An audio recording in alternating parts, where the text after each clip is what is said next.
Amigos y compañeros, bienvenidos a la Casa del Pueblo Miraflores. Con nuestro fraterno saludo a los que nos siguen en Facebook y en YouTube. Hoy, martes 5 de marzo, celebramos la fundación oficial de la ciudad de Trujillo, de Nueva Castilla, en 1535, por Diego de Almagro, nuestra querida ciudad de Trujillo, capital de nuestro sólido norte. Hoy también celebramos la creación del Grupo Especial de Inteligencia Nacional, el GEI, en el año 1990, con los logros ya por todos conocidos. En esta fecha, en el ciclo de los primeros 100 años del aprismo, que llevamos en el transcurso del año del secretario del APRA, saludamos la presencia de nuestro invitado del día de hoy, expositor, compañero Luciano Ponce Lancho, y saludamos al tema que va a tratar, que es el legado de Manuel Arévalo Cáceres en 100 años de aprismo. Asimismo, nos honra la presencia del compañero Hugo García Salvatechi, quien hará los comentarios del caso, y saludamos a nuestro secretario nacional de Organización y Movilización, compañero Enrique Melgar, que nos acompaña, y esperamos su palabra, compañero Luciano. Muchas gracias. Muy buenas noches con todos. Ante todo, mi saludo y agradecimiento por la invitación. Y primero, mi felicitación por este importante ciclo de conferencias sobre los 100 años de aprismo que está realizando con mucho criterio y creo que con gran acierto nuestro compañero Fernando Lindo, secretario de organización de nuestro comité de Miraflores. Compañero Enrique Melgar, secretario nacional de organización de nuestro gran partido, maestro Hugo García Salvatechi, muchísimas gracias por acompañarme el día de hoy con tus importantes comentarios. Muchísimas gracias a cada uno de ustedes que han tenido la gentileza de poder estar esta noche para poder compartir algunas reflexiones sobre el legado de Manuel Arévalo en 100 años de aprismo.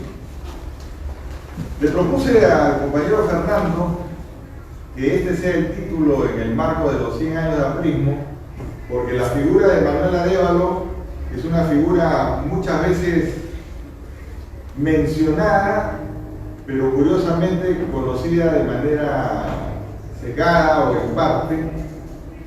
Y Manuel Arévalo, para quienes estamos trabajando un proyecto mayor, aquí me acompaña nuestro compañero Julio Sepúlveda, que con él ideamos un proyecto de trabajo partidario que se llamó Por la Ruta de Manuel Arévalo, que ha permitido ya casi en estos últimos 20 años, exactamente en los últimos 18 años, trabajar no solamente la reconstrucción y mantenimiento de nuestra Cruz de Arévalo, en Colorado Chico, sino fundamentalmente llegar a realizar una investigación de integración de toda la ruta del nacimiento de Manuel Arévalo en Santiago de Cabo hasta los lugares donde fue sufriendo el martirologio, en este caso la base de Guarmey y la base de Paramonga, que recibió el encargo del compañero jefe del mantenimiento y el cuidado de la Cruz de Arévalo.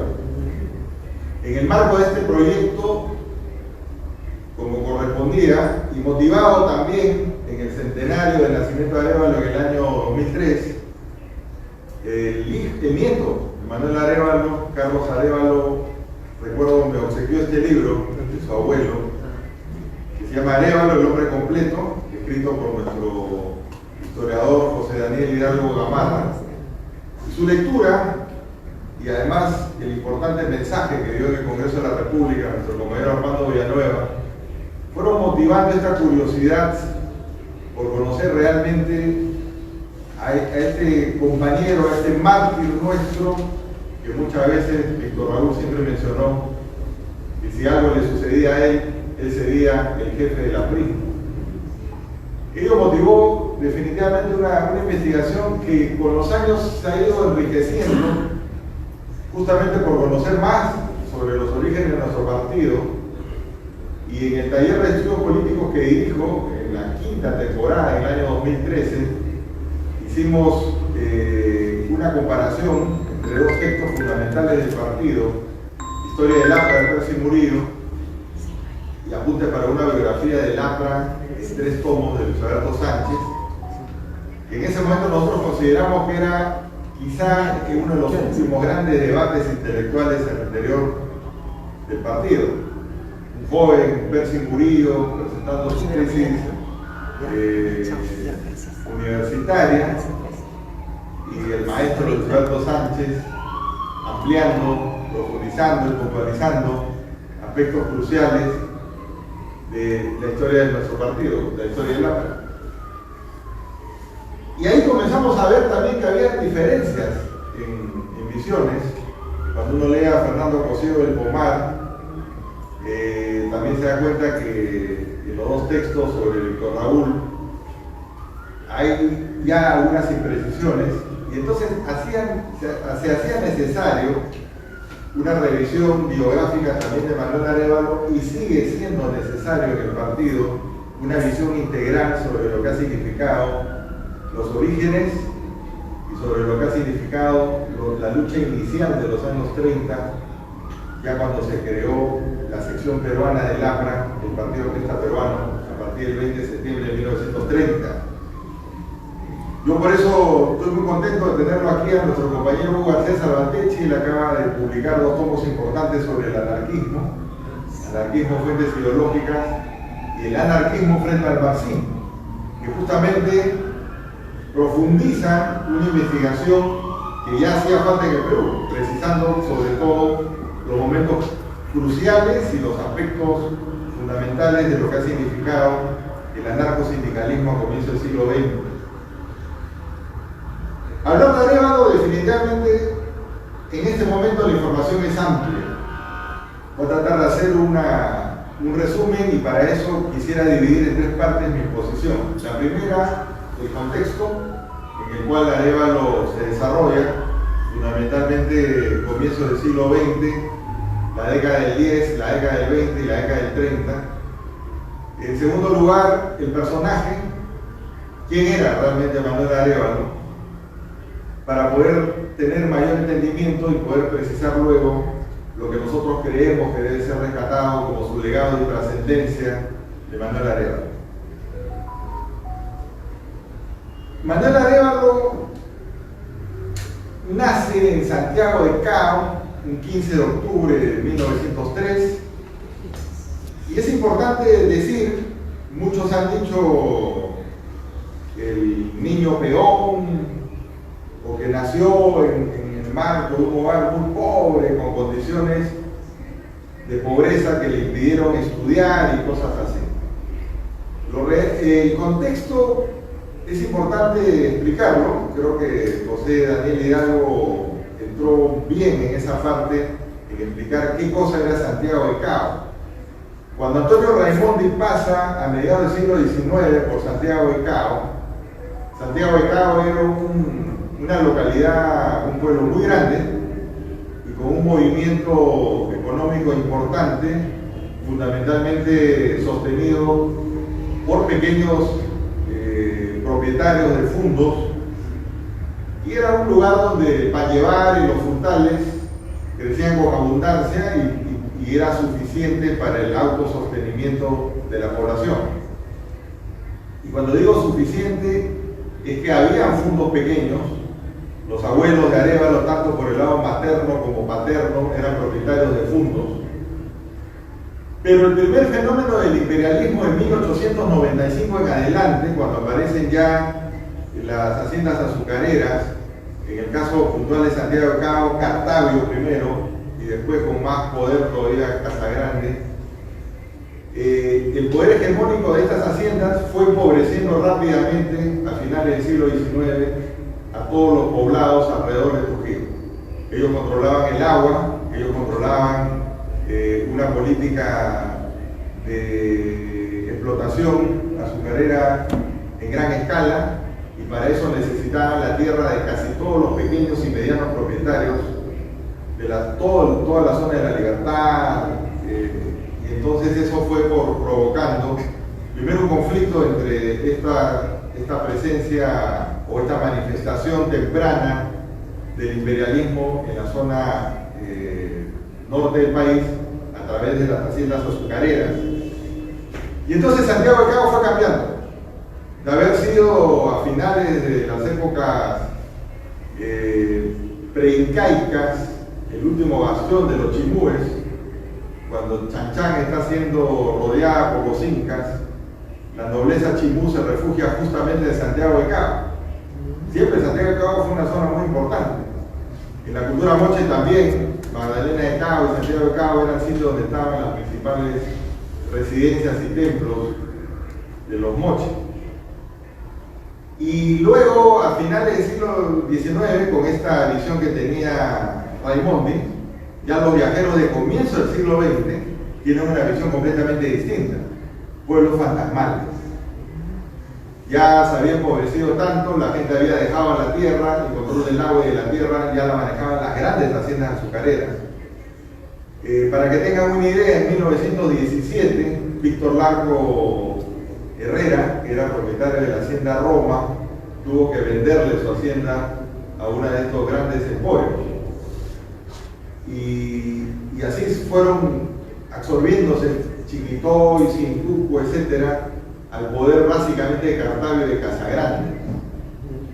Pero en paralelo a este fenómeno de las primeras manifestaciones imperialistas, también está la formación y la presencia de aquellos seguidores de Manuel González Prada y básicamente del anarquismo en el Perú.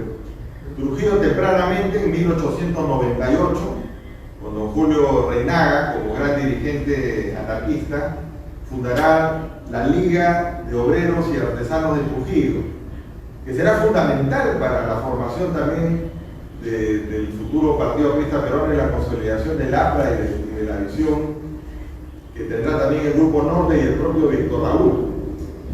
Para quienes han revisado la biografía del compañero jefe, el local de la Liga de Obreros y Artesanos en Trujillo estaba al costado de la casa donde vivía Ángel Latorre ya su niñez. Ángel Latorre nació donde está ahora el Museo del Banco de la Nación en Trujillo, pero luego pasó a otra dirección ya cuando era niño y ahí vivió hasta su adolescencia. Al costado de esa segunda casa paterna estaba la gran biblioteca y el local nuevo y reconstruido en 1917 de la Liga de Obreros y Artesanos de Trujillo. Local que, dicho sea de paso, este gran filántropo que fue Víctor Larco Herrera hizo una donación para la época importante de 1917, después que vendió la hacienda Roma, donó 7.000 soles a la Liga, justamente con la cual se pudo hacer el nuevo local. Y esto es importante decirlo porque de alguna forma esta gente inteligente, estos hacendados viejos que siempre habían estado en la zona muy estrechamente ligados con su población, se dieron cuenta que el fenómeno imperialista pues tenía características totalmente distintas y hasta de enajenación en la zona. Entonces, debe haber visto de alguna manera Víctor Larco Herrera la posibilidad y la necesidad de potenciar este tipo de organizaciones por parte de los trabajadores. En ese contexto, el Grupo Norte surge en Trujillo y bebe directamente de las ideas revolucionarias de la reforma universitaria. Ángel Latorre, ya tempranamente hacia el año 1917, vendrá a Lima. Vallejo también hacia los años 20 ya saldrá de la libertad. Pero un joven Arévalo que tenía apenas 10 años, en 1913, se da cuenta de que, y lo dice sus biógrafos y los testimonios que se recogen de parte de Lucho Cervantes y otros que lo conocieron, incluso Orrego, manifiesta que Arévalo tenía una convicción. Él decía: para poder reclamar hay que estar dentro. Y esa fue una de las razones donde, siendo aún niño y adolescente, Arévalo es motivado para poder entrar a trabajar a las haciendas. Primero entrará a Chiquitoy, luego pasará a la hacienda Cartavio, luego a la hacienda Roma, donde conocerá justamente a Julio Reinaga, que era mecánico, y un tío suyo también que trabajaba como mecánico, lo llevará a esa parte, a ese aspecto laboral, donde él comenzará a aprender temas de mecánica. Finalmente, cuando Arévalo ya tiene 17 años, entrará a trabajar a Casagrande, donde dirigirá una de las principales huelgas en 1920. Huelga además que fue muy inventada, porque en esa época el grupo de trabajadores que hacía algún reclamo a los gerentes generales de las haciendas, ni siquiera a los hacendados, no podía entregarle el pliego en la mano, tenía que hacerlo a través de una caña, porque el gerente general no podía tocar directamente de la mano a los trabajadores. O sea, había todo un escalonamiento y jerarquización muy excluyente en la sociedad de aquel entonces. Y Arévalo, con 17 años, tomó el pliego de reclamos y se lo entregó en la propia mano al gerente general de Cartago, lo cual en 1920 le costaría su primer exilio de Trujillo hacia Lima, y que ya no vuelva a trabajar en ninguna hacienda azucarera. Lo que él había aprendido hasta esa edad, que era básicamente la experiencia que tuvo en mecánica y reforzada con su permanencia en Lima también, le permitió regresar y montar un taller a Manuel Arévalo y dedicarse a esa actividad como medio de subsistencia. Muchos afirmaron que Arévalo no había podido estudiar. Efectivamente, digamos que presencialmente Arévalo estudió hasta segundo grado de primaria en Santiago de Cabo. Pero en esa época, quienes han conocido un poco la historia de nuestros abuelos, sus abuelos también, sabrán que había muchos los cursos por correspondencia. Y entonces Arévalo llegó hasta el segundo grado de secundaria, estudiando por correspondencia, y además especializó sus estudios en mecánica también de esta forma. Y Arévalo fue una persona que, a pesar de que no tuvo la posibilidad por el empobrecimiento sí de su familia, a diferencia de otros familiares que sí fueron universitarios y estudiaron en la universidad, Arévalo, por una convicción, quiso estar siempre al lado de los trabajadores, y Arévalo fue un gran autodidacta. Esta es la primera conclusión que podríamos decir hacia 1920 de Manuel Arévalo. La década del 10 hasta 1920 será muy rica para Arévalo. Conocerá a Julio Reinaga, el gran dirigente sindical de Trujillo. Tendrá contacto con los que se quedaron miembros del Grupo Norte de Trujillo, Alcides Espeluzín y Antenor Orrego. Aya de la Torre ya estaba en Lima formando las universidades populares en enero de 1921, y Arévalo formaría justamente en Trujillo el Ateneo Popular, que venía a ser la Universidad Popular en Trujillo. Y conocería a Antenor Orrego cuando le invita a una exposición justamente sobre Manuel González Prada, y en 1902, a través de Orrego o a través de Julio Reinaga, no hay una precisión de quienes han investigado ese detalle, conocerá a Víctor Raúl Aya de la Torre en 1922. Arévalo participará como dirigente de los trabajadores en sus respectivos centros laborales, también en las protestas que se hicieron en La Libertad por la jornada de las 8 horas, y Arévalo también protestará en 1923 cuando Aya de la Torre es expulsado del país. Las grandes manifestaciones en el norte estarán dirigidas también por Manuel Arévalo en 1923. Y en 1924, este dato es muy importante, Antenor Orrego ya está trabajando estrechamente con Alcides Espeluzín y con Arévalo, muy joven. Arévalo tiene en ese momento apenas 21 años. Van a conformar la primera Liga Juvenil de Apristas. Con el APRA recién formado en México el 7 de mayo de 1924, Arévalo formará parte de los primeros grupos juveniles que se adscriben al ideal del APRA continental, del APRA como movimiento. Por eso será que Arévalo, cuando ya va llegando hacia los años 30, será una figura importantísima. Cuando se funda la sección peruana del APRA el 20 de septiembre del 30 en Lima, obviamente los comités departamentales van a tener dirigentes.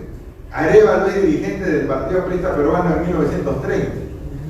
Por eso que cuando Aya de la Torre llega ya como candidato presidencial en 1931, es recibido en Talara por Antenor Orrego, por Espeluzín y por Arévalo.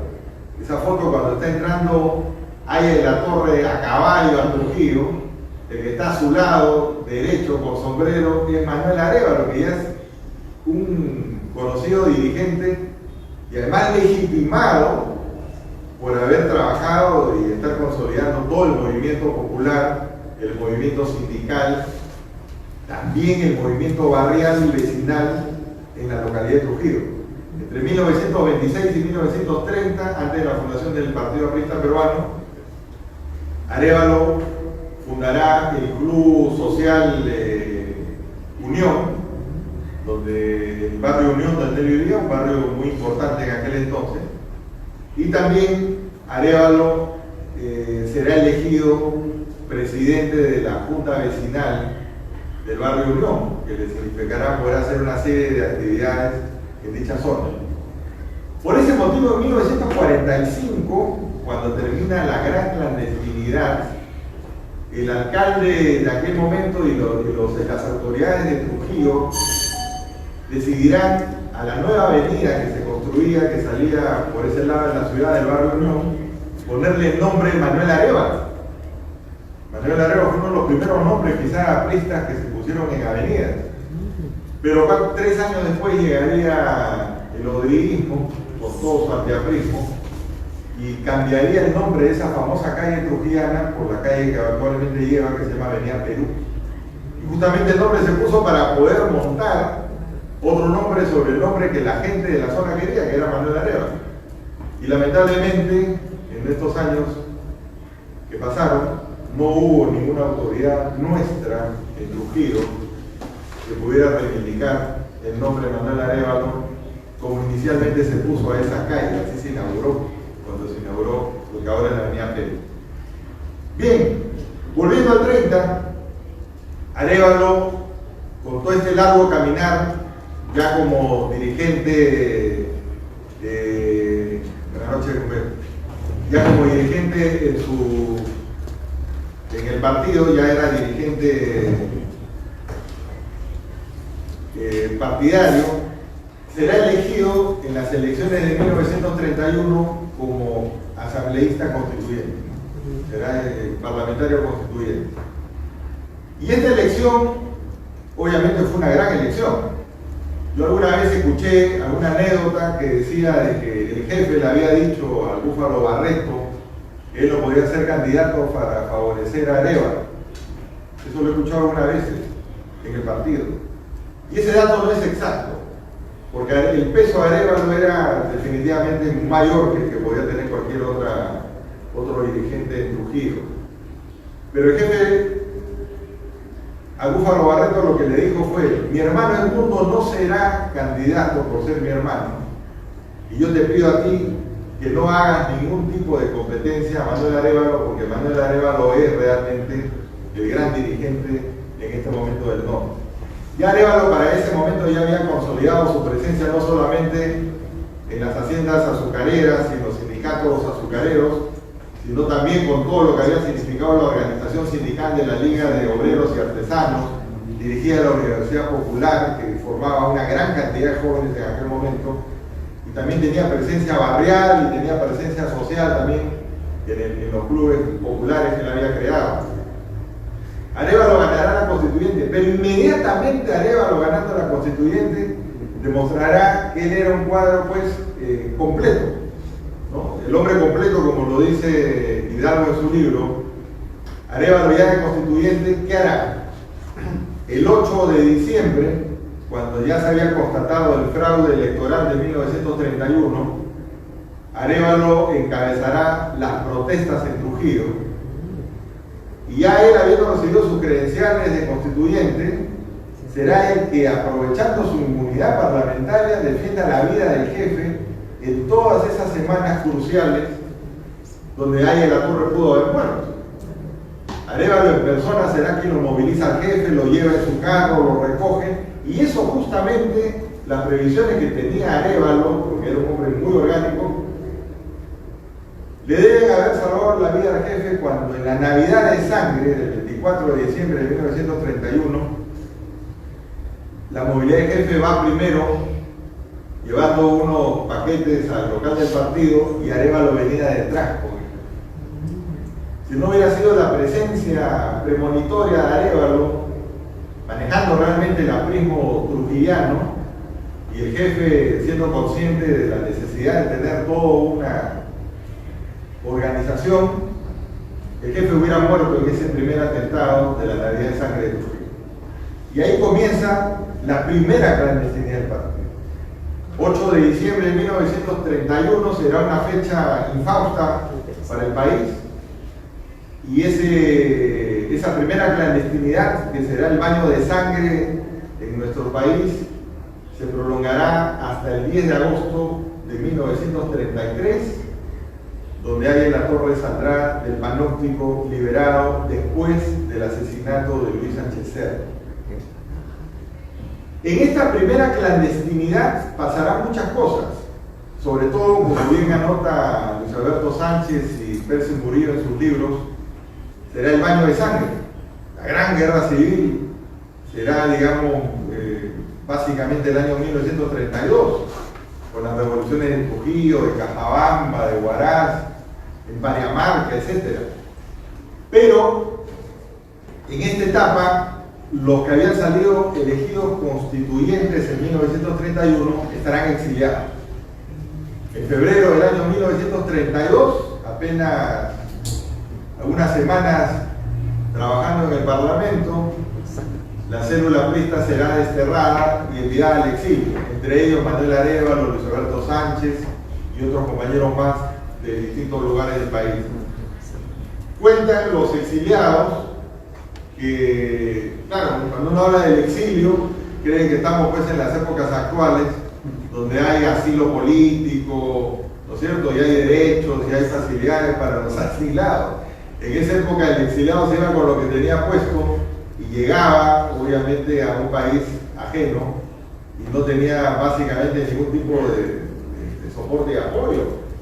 Entonces los exiliados reconocen que cuando llegan primero a Buenaventura, en Colombia, y después a Panamá, en Panamá el que los sostiene a todos los exiliados será Arévalo, porque justamente en las labores de construcción, ya finalizando, me imagino, la construcción del canal de Panamá, Arévalo consiguió inmediatamente trabajo, ni bien llegó a Panamá, porque él era un hombre, pues, digamos, manual, era un hombre formado en la parte técnica y de mecánica, y con el sueldo que ganaba semanalmente Manuel Arévalo pudo sostener a todos los exiliados.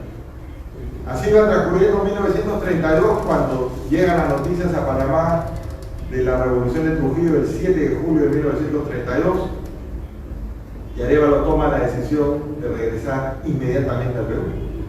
Ese era Manuel Arévalo. Manuel Arévalo podría haberse quedado en el exilio, no para disfrutar nada, porque la estaba pasando muy mal, sino por el contrario, para ir planificando, pensando acciones de cómo ayudar, ¿no es cierto?, a quienes estaban soportando en ese momento el peso de la tiranía. Pero Arévalo no, Arévalo toma la decisión de regresar inmediatamente a Perú para liderar él mismo lo que tenía que ser la insurrección y la revolución de Trujillo.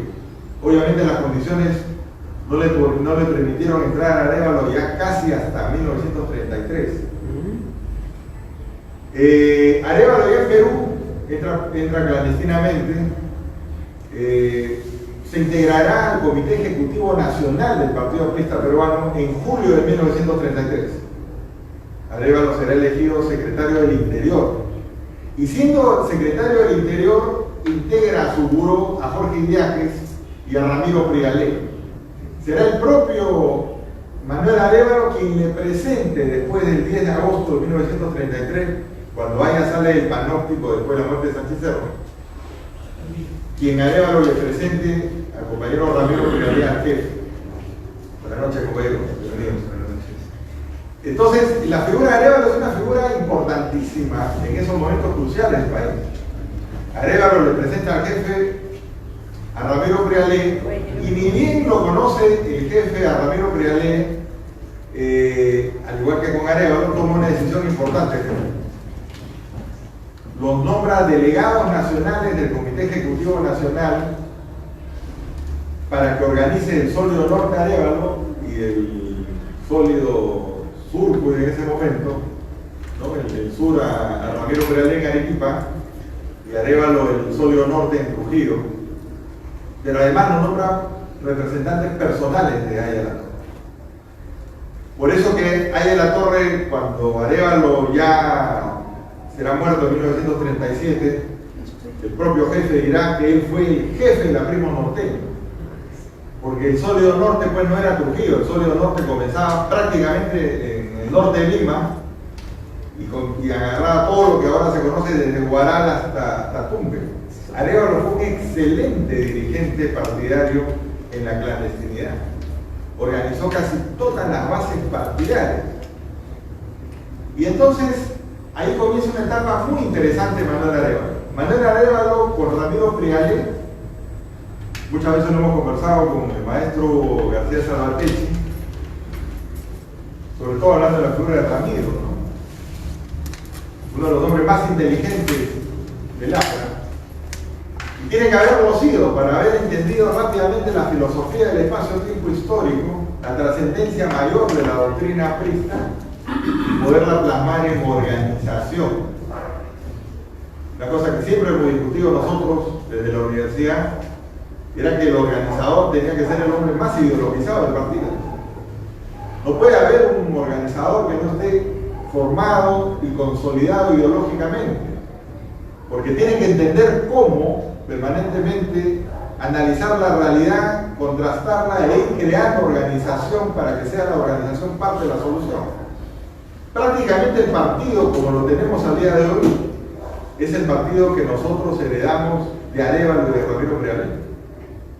Alguna vez en una investigación en el curso de método de la historia oral, metodología de la historia oral que llevé en la universidad, recuerdo tuve oportunidad de entrevistar a varios apristas y antiapristas también en ese momento. Pude conversar con Luis Chanruí, que había escrito en ese momento un libro hacia el año 87, hablando algunas cosas de la organización del partido. Pero en lo que sí me acuerdo mucho, Chanruí amablemente me alcanzó un texto que se había publicado por los anarcosindicalistas en el Frontón, a mano, que hablaba sobre la organización vertical y horizontal de las organizaciones sindicales. No será ese texto ajeno a nosotros, porque en 1934 Arévalo y Ramiro Prealé impulsarán la primera directiva orgánica del partido, que se llama justamente Organización Vertical del Partido Aprista Peruano. Esta directiva es crucial porque va a generar todo el partido como lo conocemos ahora: secretarías, burós, células, en fin. Y esta forma, muy ligada obviamente a lo que fue la experiencia sindical en aquel entonces, será la que nos lleve a nosotros a una fortaleza inmensa también en la clandestinidad. Ellos formarán la Federación Aprista Juvenil, la FAJ, justamente en enero de 1934. Y digo ellos porque obviamente quien circunstancialmente puede haber estado en Lima en la formación de la FAJ fue Ramiro, pero cuando Ramiro cae preso y va al Frontón, al año siguiente, en la Semana Santa de 1935, el que estará en la convención, la primera convención de la FAJ que se desarrolla en Pucusana, será Manuel Arévalo, no Ramiro, porque Ramiro está en el Frontón. Entonces la presencia de Arévalo no se limitaba solamente al Sólido Norte. Arévalo estaba permanentemente en movimiento por todo el país. Y Arévalo, a pesar de lo que se dice de que no era un hombre formado académicamente, era una persona muy culta. Si nosotros revisamos lo que posteriormente será el gran órgano de combate y difusión de Arévalo, él funda en enero del año 1935 el periódico Chan Chan y logra sacar 97 números desde enero del 35 hasta su muerte en febrero del 37. Estamos hablando de una persona que, al igual que Aya La Torre, tiene condiciones inmensas de capacidad de organización, de comunicación y de difusión. Arévalo estará en 1934 en esta reunión clandestina con un político norteamericano, posiblemente el que después sería vicepresidente Wallace de 1941 a 1944, vicepresidente de Roosevelt. En esa época era secretario de Agricultura. Se cree que debe haber sido él, porque la reunión fue en la clandestinidad. Y este político norteamericano trajo dos máquinas de escribir. Una se la obsequió al propio Víctor Raúl Ayala de la Torre y la otra a Manuel Arévalo, que estaba justamente como el jefe en la clandestinidad en esa importante reunión de 1934. ¿Y por qué esa reunión era importante? Porque mientras Ayala de la Torre estaba con Seoane y con Sánchez diseñando cuál era la posición del APRA en las conferencias panamericanas a nivel de América, que después crearía la ONU en 1944 con el empuje de todo lo que fue la reforma universitaria, Arévalo estaba haciendo su trabajo en la parte orgánica del Partido del Interior País. Entonces, esas conferencias panamericanas son importantes porque el APRA logra, después de la Conferencia Panamericana de Montevideo del 36, que la posición nueva de Ayala de la Torre, que será el interamericanismo democrático sin imperio, sea la que adopte la primera conferencia interamericana, que justamente la convocaba el presidente de Estados Unidos, y eso implicó en su momento un triunfo del APRA porque fue un cambio de la política exterior norteamericana en los 30. A pesar de que también se mantuvieron en paralelo los nombres de conferencias panamericanas, también hubieron conferencias interamericanas. Y ese es un logro definitivamente de las delegaciones del APRA. ¿Por qué? Porque en los años 30, y acá quiero entrar a un aspecto que lo dije en una entrevista anterior que me hicieron en Villa Mercedes, amablemente en el programa del compañero Julio Lendezú, que en los años 30 la hegemonía del fascismo italiano y luego del fascismo nazi en América será pues de un dominio crucial. Ellos van teniendo injerencia en Brasil con el gobierno de Getúlio Vargas y en todos los gobiernos afines a la Alemania nazi en Paraguay, en Uruguay, en Argentina, en Chile. Y lo que hay que decir con todas sus letras que en Perú, tanto Luis Sánchez Cerro, de 1931 al 33, y a partir del 33, Óscar R. Benavides, serán dos satélites del fascismo, primero italiano y después alemán, en nuestro país. Y esta no es una afirmación cualquiera. En esta parte yo quisiera, deteniéndome en el año 33-34, hacer un aporte crucial. Yo muchas veces cuando he conversado con jóvenes y me preguntan ¿por qué ser aprista en el siglo XXI? Y uno obviamente siempre le va a decir porque nosotros propugnamos una sociedad de pan con libertad, con democracia, con libertad, etc. Pero un joven con mediano entendimiento me puede contestar, pero bueno, eso lo están proponiendo todos actualmente. Claro, lo pueden proponer todos actualmente, pero en su momento proponerlo y decirlo nos terminó enfrentando a uno de los totalitarismos más grandes del mundo. Y el APRA, contrario a lo que muchos creen que se creó como un muro de contención del comunismo, no lo dicen a veces los compañeros de mala fe, sino lo dicen quizá por reconocimiento de investigación. El primer totalitarismo con el que se enfrenta el partido será justamente el totalitarismo fascista, tanto del fascismo italiano como de la Alemania nazi. Y esto hay que decirlo de manera clara. En muchos libros que se están presentando últimamente, se puntualiza, por ejemplo, de la relación que el partido podía tener con los suboficiales, la marinería, por ejemplo, en distintos momentos, o también con la Guardia Civil. Eso es verdad. Pero teníamos también a la Policía de Investigaciones y teníamos a la Guardia Republicana. Y estos respondían directamente a una forma y una visión totalmente distinta a la que tenía la Guardia Civil. Luis Alberto Sánchez, creo que en esto es muy riguroso y yo por eso siempre recomiendo leer los 3 tomos de apuntes para una biografía de APRA, porque Sánchez lo menciona a lo largo de sus 3 tomos, lo que les voy a repetir. Existían grupos paramilitares adscritos, dice textualmente Sánchez, a la Policía de Investigaciones del Perú, formados en Roma por el fascismo italiano entre 1931 y 33, y después grupos paramilitares adscritos a la Policía de Investigaciones del Perú, formados en Berlín, en Alemania, por la Gestapo. Y efectivamente será uno de estos grupos paramilitares quienes asesinen primero torture y luego asesine a Manuel Arévalo. Entonces el APRA de 1930, estimados compañeros, no se está enfrentando pues a cualquier policía.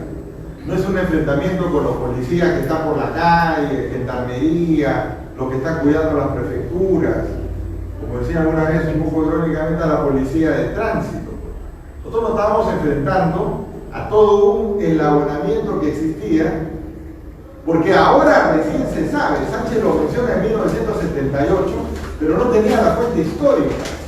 La fuente histórica recién se sabrá en el 2004, cuando concluyen las investigaciones del equipo de la BBC de Londres, dirigido por el historiador de la Universidad de Londres, Lawrence Rees, quien presidirá la famosa comisión de revisión de los archivos nazis en poder de la Unión Soviética a partir de 1995.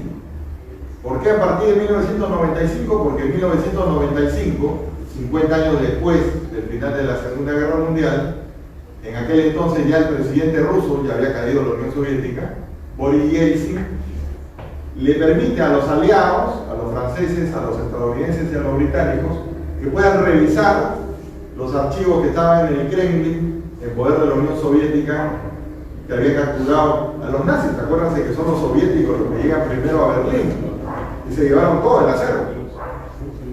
Entonces, recién 50 años después del final de la Segunda Guerra Mundial, en 1995, comienza la primera investigación seria sobre todo lo que significó el final, sobre todo de los nazis en Alemania. ¿Y qué es lo que descubre Laura Rees? Claro, Laura Rees ha publicado muchos libros sobre todos los temas de Auschwitz y los campos de concentración y la que él le denomina la fábrica de la muerte. Laura Rees nos dice para nosotros un dato importantísimo, que existía un plan América y un plan África desde 1933 por parte de la Alemania nazi. Con eso acaba el famoso debate entre si Hitler tenía solamente una idea de hegemonía continental o realmente estaba pensando en una hegemonía mundial. Creo que el aporte de este historiador es fundamental. Y entonces ratifica lo que Sánchez decía. Sánchez ya lo había esbozado, pero las fuentes históricas ahora sí las tenemos. Es más, si nosotros seguimos armando el rompecabezas, ahora ya podemos tener facilidades a través de los videos de investigación de History Channel, por ejemplo, donde habla de los nazis en Colombia, en México, en Argentina. Hay suficiente material en internet como para que ustedes puedan entrar a investigar.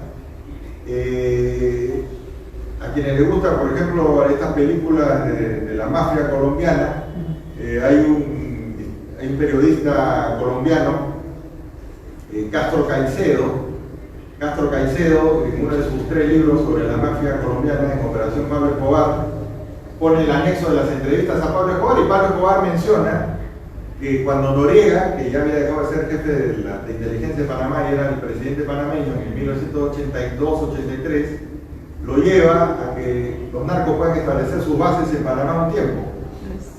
Y lo lleva a una zona donde los nazis habían hecho una pista de aterrizaje de bombarderos pesados, justamente en el Darién panameño. Si los nazis tenían una pista de aterrizaje en el Darién panameño, nos está faltando en este momento quien haga la integración de las cosas que se van descubriendo.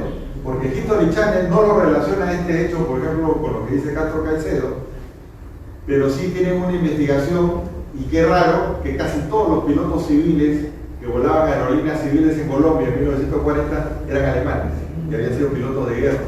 ¿Qué hacían los pilotos en Colombia si tenían después su campo? Entonces ya se puede ir armando rompecabezas interesantes, pero sobre todo para entender que Haya de la Torre y el Partido Aprista Peruano, sin proponérselo, terminaron enfrentándose a un plan de hegemonía mayor, y por eso que el fraude de 1931 se dio. Ahora hay otros motivos para visualizarlo de otra manera. ¿Qué cosa era la Unión Revolucionaria de la cual fue candidato Sánchez Cerro? Era una alianza electoral, donde había incluso los colegios también abogados de Arequipa, Moquegua y Tacna, pero también estaba el Partido Nacional Socialista del Perú, fundado en Tacna por Luis A. Flores, que curiosamente será el mandamás detrás del poder. Será el presidente del Consejo de Ministros con Sánchez Cerro y será una persona que coordinará estrechamente con Carlos Miro Quesada, jefe de la página editorial de Comercio, que también era miembro del partido fascista italiano, en los 33, 34, 35. Entonces, eso es importante tenerlo claro, porque el partido no tenía obviamente la capacidad en ese momento de entender lo que todo el entramado que estaba detrás. Nosotros simplemente hablábamos del imperialismo, hablábamos de los grupos oligárquicos, pero no sabíamos detrás de quién estaban ellos también buscando una hegemonía mayor. Creo que acá hay una veta de investigación inmensa. Nuestro compañero Germán Peralta alguna vez nos decía que tenemos que ponernos serios y tenemos que fortalecer la investigación en el partido. Esta es una fuente muy rica para investigar. Yo creo que si llegamos a situar bien lo que ha significado los años 30 en el Perú y lo que ha significado el aporte y legado y trascendencia de Manuel Arévalo para lo que será el futuro del partido, Arévalo no es el pasado, Arévalo será el futuro de todos nosotros, porque vamos a poder visualizar en base a su ejemplo y a su entrega el partido que queremos para el siglo XXI. Entonces, compañeros, no los quiero cansar con abundante información, hay mucho, pero yo les puedo decir que durante los años 35 y 36, que se ha investigado poco Arévalo, Arévalo en 1935 está sacando 97 números del periódico Chanchán. Quienes están en tema periodístico, quienes están en temas de publicaciones saben perfectamente bien que sacar semanalmente una publicación y en la clandestinidad de ese tipo, una tarea inmensa. Luego, en ese mismo momento, Arévalo está ayudándolo a tipear y motivándolo ante el nuevo Rego a que, y él está tipeándole, él lo está ayudando ante el nuevo Rego en el tipeo del original del libro Pueblo Continente. Lo dice el propio Rego cuando publica Pueblo Continente. Entonces estamos ante una persona que está entendiendo bien lo que es el partido en sus orígenes. Yo creo que entre Manuel Arévalo, nuestro protomártir, como alguna vez lo mencionó el compañero Garcés Albatechi, y Luis Negreiros Vega, tenemos un proceso interesante de cuadro político partidario. Así como siempre tenemos que nosotros insistir de que el intelectual del partido tiene que ser un intelectual orgánico, el cuadro político tiene que ser orgánico también. El martirologio de Arévalo no responde a una individualidad, el martirologio de Arévalo responde a una posición orgánica y consolidada del propio partido.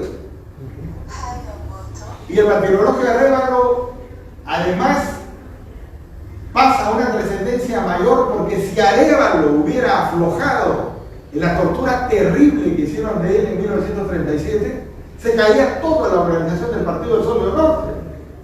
En cada localidad, en cada caleta, en cada puerto. Arévalo no había construido comités solamente departamentales. Arévalo tenía una consolidación de comités provinciales, distritales, en caseríos, en haciendas azucareras. El trabajo de Arévalo fue inmenso, igual que el trabajo de Ramiro Prealé. Y caer en ese momento a cualquiera de los dos hubiera significado un retroceso inmenso para el partido. Y acá entonces entramos al periodo más nefasto de la historia de Arévalo para la historia del país. Y quizás el nivel de redención mayor de Arévalo, donde ya trasciende de hombre a mártir, ¿no? Porque Arévalo, siendo el dirigente que era en ese momento, y con la oposición tenaz a partir de 1936 a la dictadura de Óscar R. Benavides, que fue la más salvaje de las dictaduras del siglo XX, se convertiría no en un objetivo político, se convertiría en un objetivo militar de parte de la tiranía. Arévalo se convierte a partir de sus editoriales directas contra cada ley y contra cada decisión del gobierno de Benavides en objetivo militar. Porque primero Arévalo será el que lance la candidatura del jefe para las elecciones de 1936. Y el jurado de elecciones en aquel entonces prohíbe la candidatura de Haya, luego prohíbe la candidatura del partido. Luego el partido toma la decisión de que se apoya a Iguiguren. Y Arévalo sería el gran propagandista de todo el Sólido Norte, y gana Eguiguren, y después se juró de elecciones, anula la elección de Eguiguren porque dice que recibió el apoyo de los apristas. O sea, en ese momento, ya con hechos consumados, no solamente evita que el partido tenga el derecho a ser elegido, sino también le quitan el derecho a elegir. Con lo cual la violación de derechos constitucionales era total. Y Arévalo lo dice, o sea, nos faltaría, por ejemplo, compañero Fernando, tú que diriges la red de bibliotecas del pueblo a nivel nacional, conseguir las ediciones completas de Chan Chan. Esa es una tarea de búsqueda crucial. Quien quiera conocer a Manuel Arévalo a fondo, tendría que leer los 97 editoriales de Arévalo en Chan Chan. Que es una pluma espectacular. Yo he podido leer un par de editoriales, pero no he podido revisar todo el material porque no lo tenemos a la mano. Pero la pluma de Manuel Arévalo es una pluma de una persona muy culta, muy leída en ese momento ya. Y cuando se convierte en objetivo militar, y ahí de la Torre se da cuenta, ahí de la Torre le pide a todos que Arévalo se vaya a México, que se autoexilie en México, porque sabía que su vida corría peligro. Y Arévalo pasará la última Navidad con su familia y con el maestro Orrego en 1936. A Orrego, si no me equivoco, lo ve durante el año nuevo del 37. Y Arévalo pasa a una clandestinidad absoluta. Y será, y miren qué coincidencia, ¿no? Estamos en el gobierno de Benavides, pero nombran a un personaje que había estado en la Junta Militar de Luis Sánchez Cerro como prefecto de Trujillo. Y ese personaje será Sologuren, de ingrata recordación, pero es bueno saber, será el que lo logre con todos estos grupos paramilitares adscritos a la Policía de Investigación, ubicar y capturar el 1 de febrero de 1937. Acá ya se pierden los datos, solamente la gente sabe que fue capturado el 1 de febrero, nadie lo podía visitar y es asesinado entre el 15 o el 17 de febrero, como voy a explicar ahora, de 1937. ¿Ustedes se imaginan 15 días de tortura? Para quienes con alguna especialidad puedan conocer el tema de deontología forense o medicina forense, saben que la tortura es uno de los métodos inhumanos y más salvajes que cualquiera no lo puede hacer. El torturador tiene que tener una preparación sádica y especial para hacer eso y para obtener la información que ellos buscan. Entonces, si Arévalo fue capturado el 1 de febrero de 1937, los 6 primeros días, ¿qué hacían la gendarmería de la prefectura?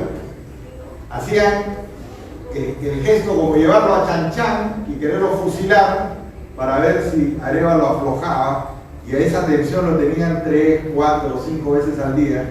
Lo levantaban a las 5, a las 6 lo ponían en el paredón, preparaban a los fusileros, ¡prá! Disparaban al aire. O sea, bajo esa tortura psicológica lo tuvieron a Arévalo en el primer día, pero eso cambia hacia el 6 o 7 de febrero. ¿Por qué? Yo estoy absolutamente seguro y convencido de que porque llegó un grupo de Lima, del gobierno de Oscar R. Benavides, especialmente para comenzar la tortura. Y el método de tortura que usan con Arévalo es un método inédito en América del Sur. Es un método usado en la Alemania nazi contra los opositores nazis en 1933 y 1934. Toda la socialdemocracia alemana y todo el socialcristianismo o la democracia cristiana alemana fue desaparecida en campos de concentración. Ahora ya se sabe con las investigaciones de Laura Ritz, 1.700.000 políticos opositores a Hitler.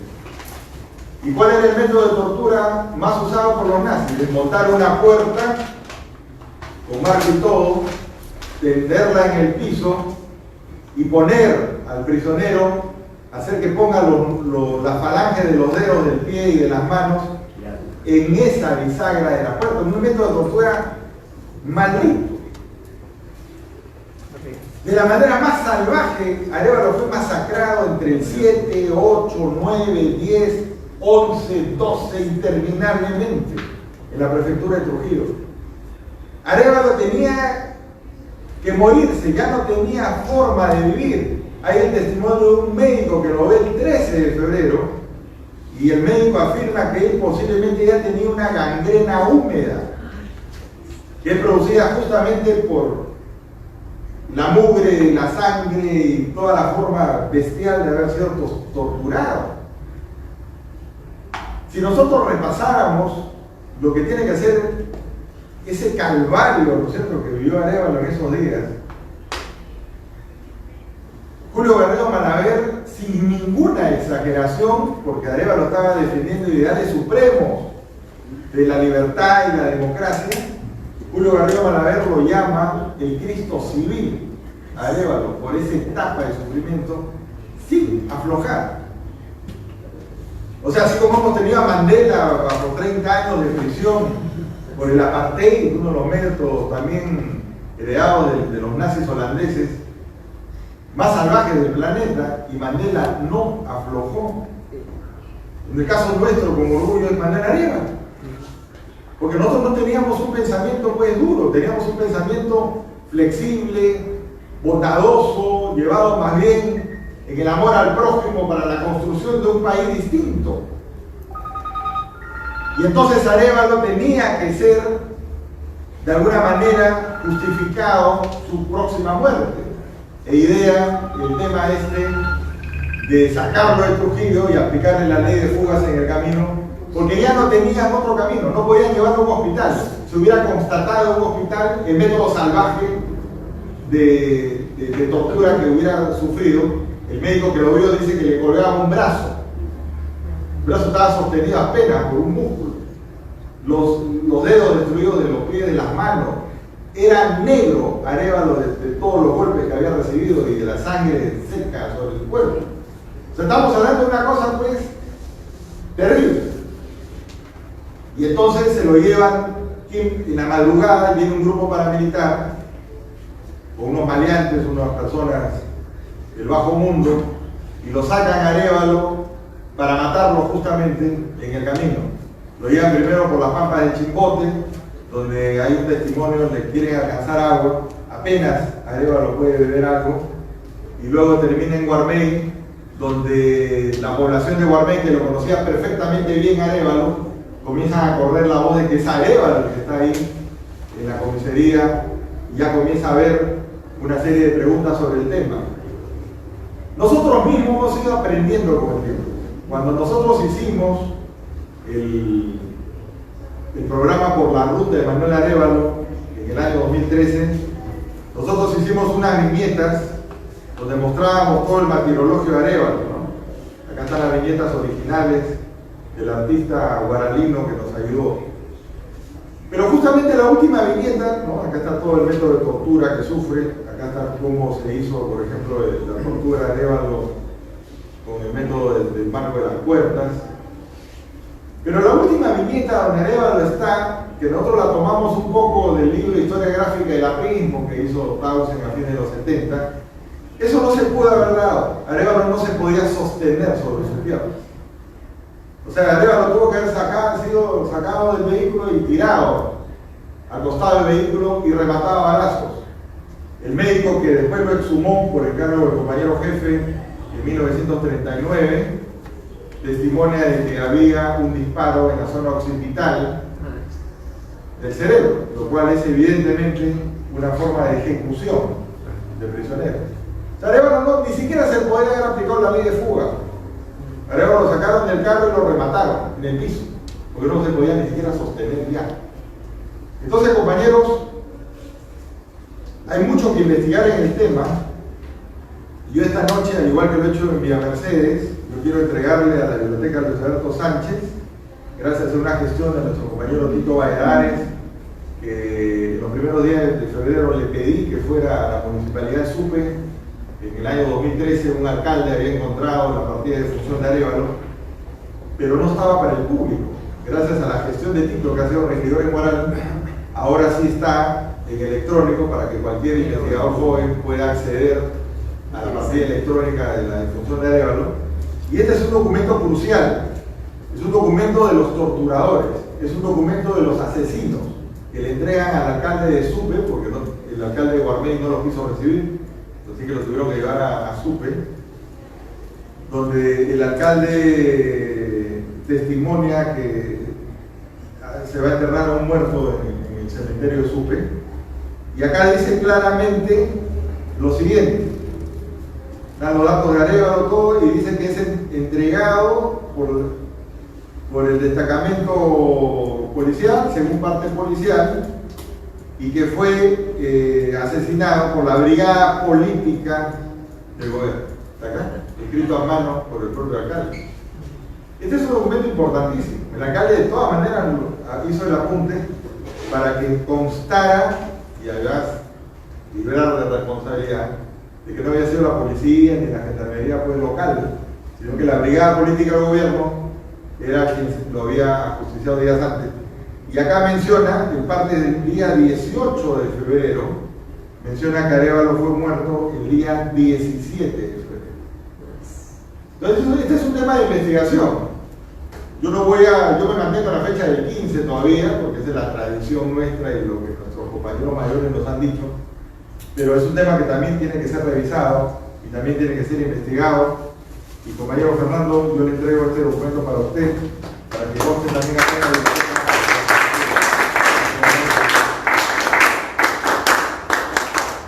Compañeros, la biografía de Arévalo y el aspecto del martirologio definitivamente es un momento doloroso para nosotros.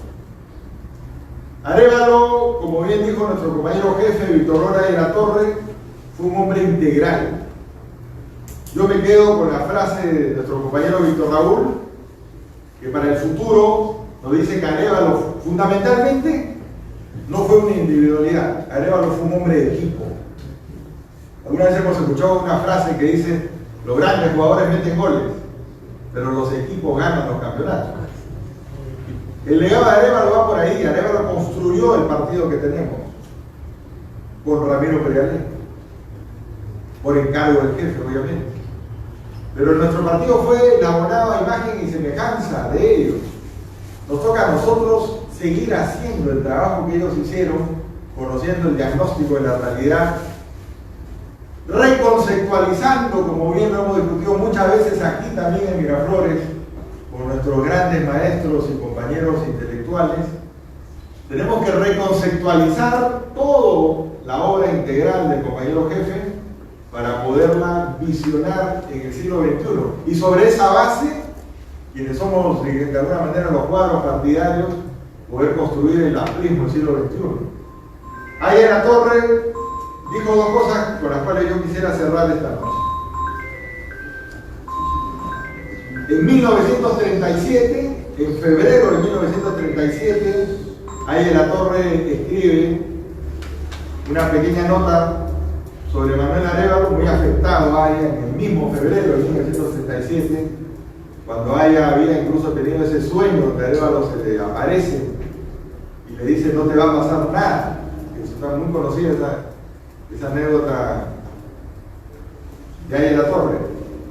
Víctor Raúl dice: el asesinato de nuestro gran compañero y gran líder Manuel Arévalo es una acusadora mancha de sangre que marca la frente de los hombres de la tiranía, del obrero que siempre bregó por el pueblo, del luchador extraordinariamente capaz, del autodidacta admirable, del organizador y del conductor.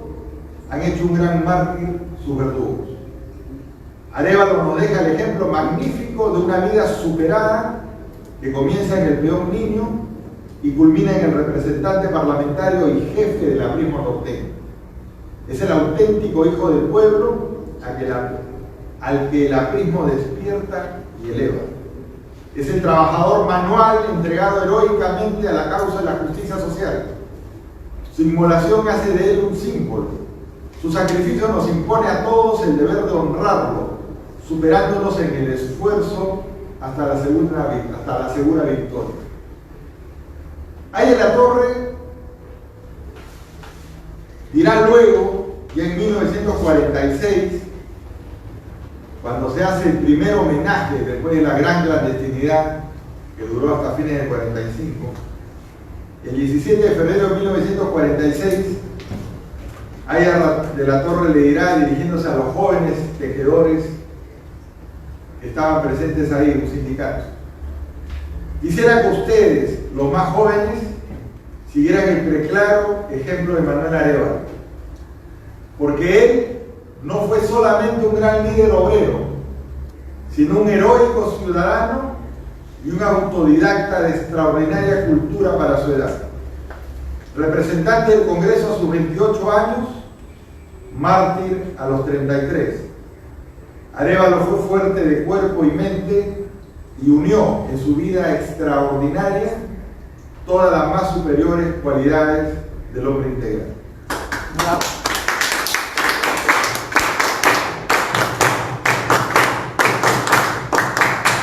Ahí de la Torre nos deja a nosotros, compañeros, la doctrina de una sociedad democrática y libre de pan con libertad. Y Arévalo nos dice que para alcanzar esa sociedad de pan con libertad tiene que haber una organización con fe, unión, disciplina y acción. Muchas gracias.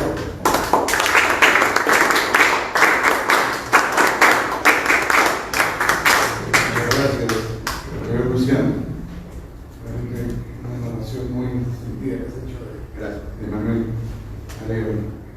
Compañero Hugo, sus palabras, por favor.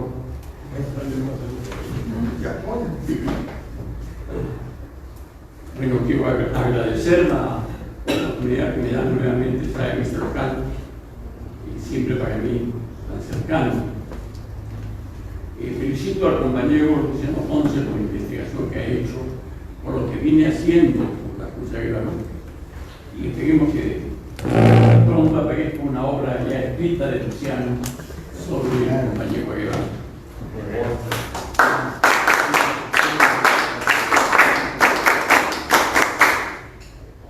Barres, en una oportunidad definiéndose y hablando frente a su partido político, y después lo trató de aplicar al país como tal, a su patria, dijo que una institución, que quiere perjugar un país, se debe distinguir por el amor a los muertos y el amor a las cunas. Frase la va a tomar y le va a hacer unos comentarios muy valiosos Víctor Andrés Belaunte en su obra Peculiaridad. La patria efectivamente es el amor a los muertos y es el amor a las cunas. Solamente la continuidad histórica queda asegurada por esos dos amores: el amor a la generación que nos dejó, un gran ejemplo, y el amor a las nuevas generaciones a las que tenemos que preparar. Ha dicho muy bien Luciano que existe una gran confusión sobre la historia política del Perú. Algo ha mejorado, no estamos ya en la década de los 70, cuando se escandalizaban por lo que Luis Alberto Sánchez dijo en sus conversaciones con Oviedo, que Mayate había sido el constructor de la Lima, que Amauta había sido tribuna prista, y todo lo negaban. Ya esos tiempos pasó, ya se reconoce esos hechos, pero todavía la confusión existe. En el año fin del 71, inicio del 72, publiqué mi obra El anarquismo frente al marxismo en el Perú, que fue una obra también muy polémica, muy discutida en ese entonces, donde me salió al frente César Lévano, hijo de Delfín Lévano y nieto de Manuel Cagachorro Lévano, personas claves dentro del movimiento anarquista peruano. Manuel Cagachorro Lévano estuvo vinculado con la primera época del anarquismo, que estaba, digamos, representado por el periódico Los Payas, y su hijo, Delfín Lévano, en el grupo La Protesta, que perteneció ahí a la Torre de José Carlos Mayate. ¿Qué cosa señaló César Lévano? Que quería tergiversar la historia con mi vinculación con el APRA. El movimiento anarcosindicalista fue el que cambió el término, incluso anarcosindicalismo, para vincularlo con la central de la central comunista, cometiendo un gran anacronismo, porque el sindicato no existía en esos momentos.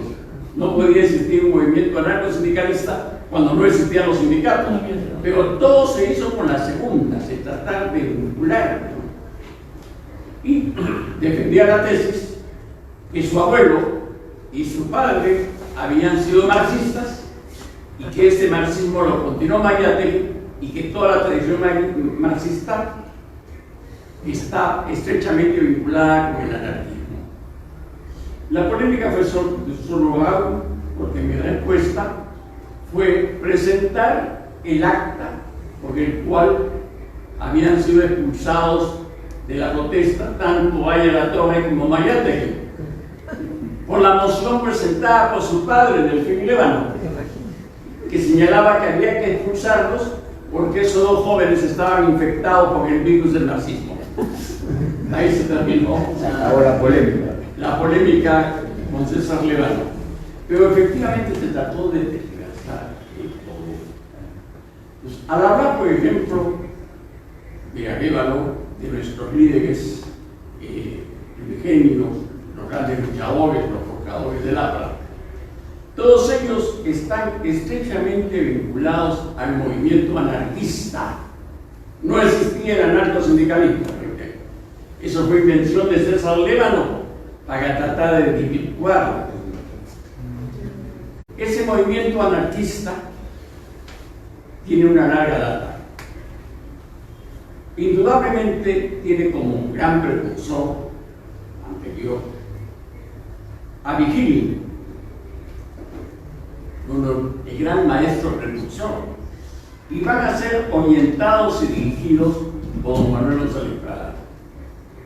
Don Manuel González Prada, antes de viajar a Europa, perteneció al movimiento radical al que había pertenecido Vigili.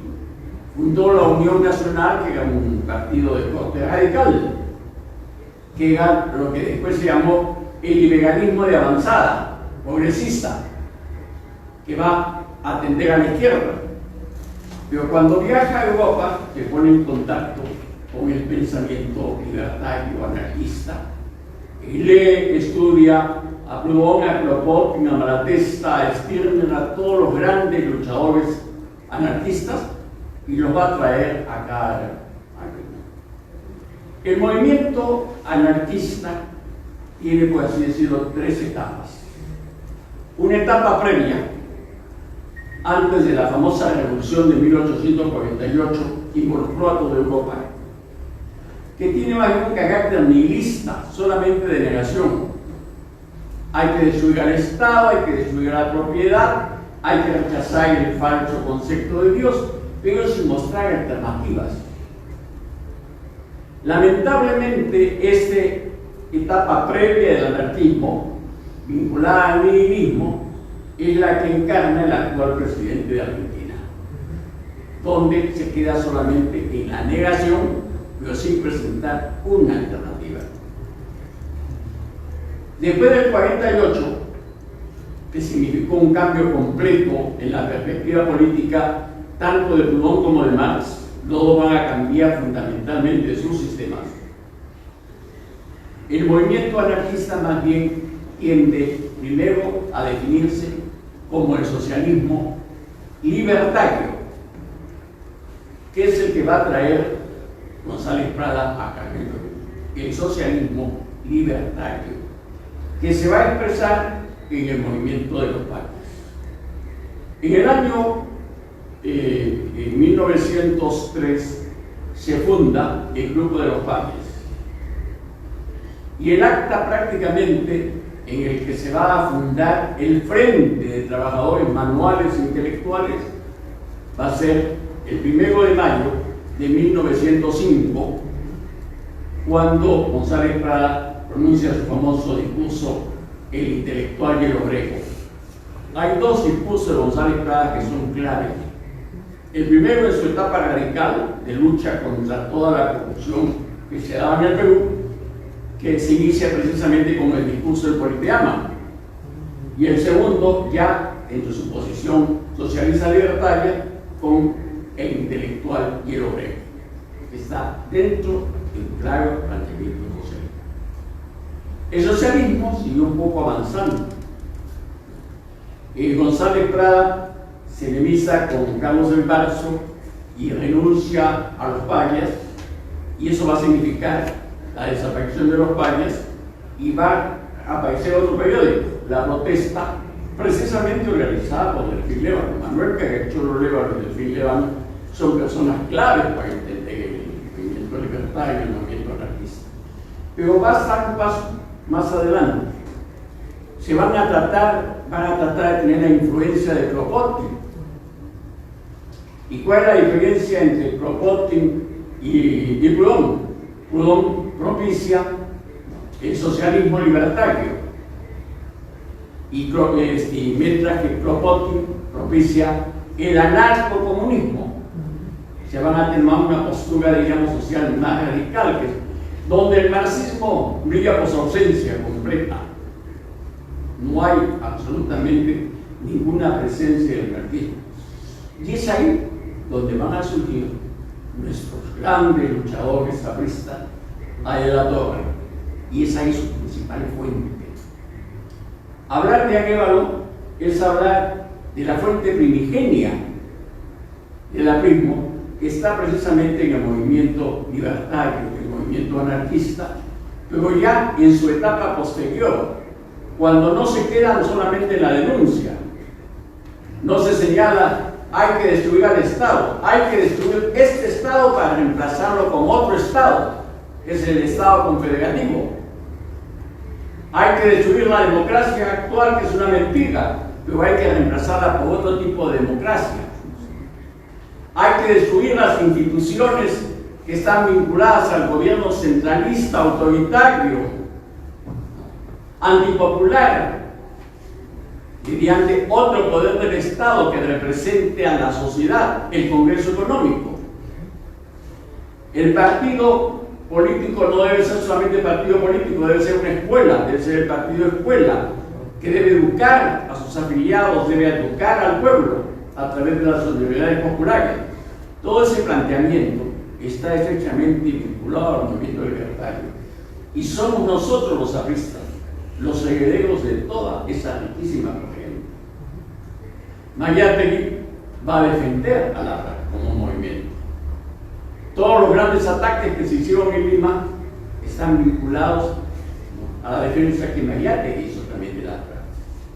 Mariátegui se va a apartar del APRA pocos meses antes de su muerte por razones exclusivamente personales que hay que respetar.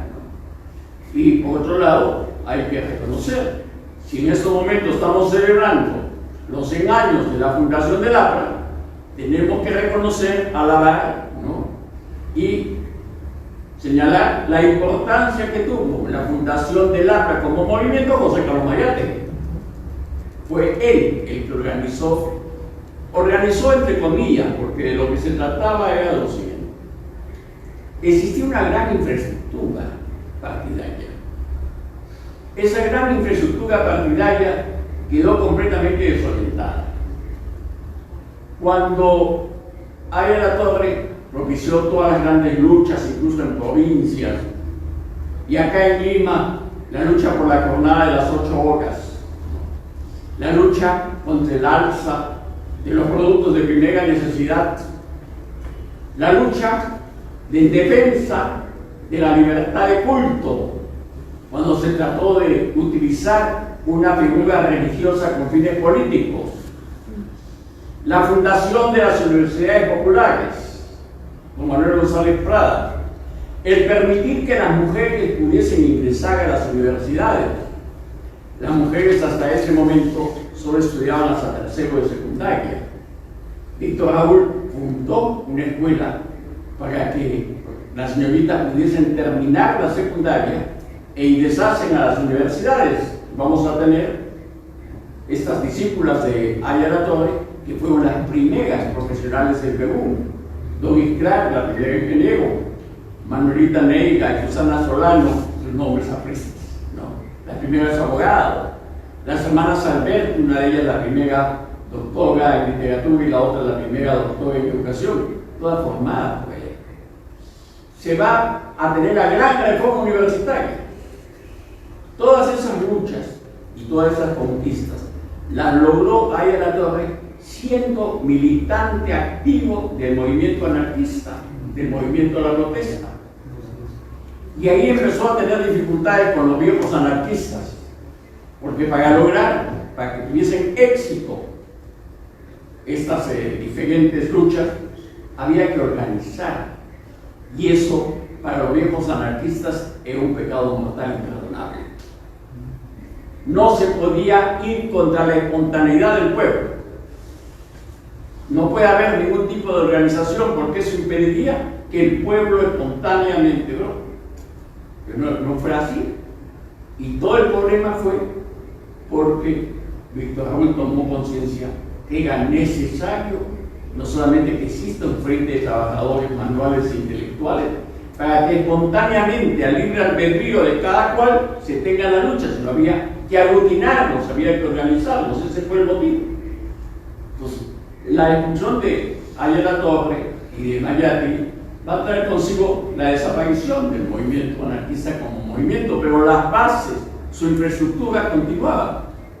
Y todas esas bases, toda esa infraestructura se van a convertir en las bases y en la infraestructura del aprismo que recién surgía, que recién nacía.